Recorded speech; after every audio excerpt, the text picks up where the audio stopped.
নিচাজাতীয় সামগ্ৰীৰ বিৰুদ্ধে বোকাজান আৰক্ষীৰ আন এক বৃহৎ সফলতা এজনক আটক আন 2 সৰবৰাহকাৰী পলাতক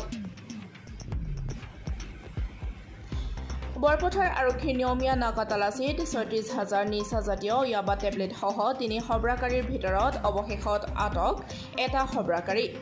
বৰপথাৰ আৰক্ষী থানাৰ অন্তৰ্গত খাকৰাজান স্থিত নাকা তালাচীত আৰক্ষীয়ে বাহনখনত তালাচী চলাই থাকোঁতেই সুযোগ বুজি বাহনখনত অহা 3 সৰবৰাহকাৰী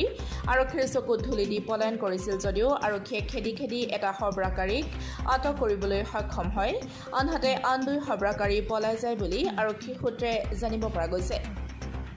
MN06L 7152 নম্বৰৰ এখন টাটা নেক্সন বাহনত মণিপুৰৰ পৰা গুৱাহাটী অভিমুখে নিচাজাতীয় সামগ্ৰী সৰবৰাহৰ গোপন তথ্য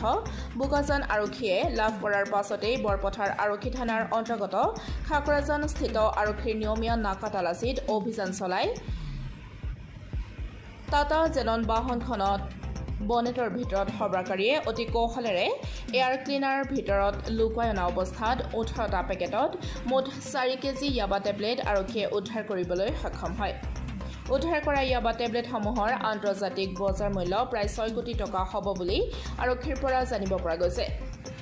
ইয়াবা টেবলেট সৰবৰাহৰ সৈতে জড়িত মণিপুৰৰ মহম্মদ আব্দুল লতিফ নামৰ এটা সৰবৰাহকাৰীক আটক কৰিছে খটখটি লাহৰিজানৰ পৰা মইনুল হুছেইন উজাৰ ৰিপৰ্ট পাব্লিক টিভি অসম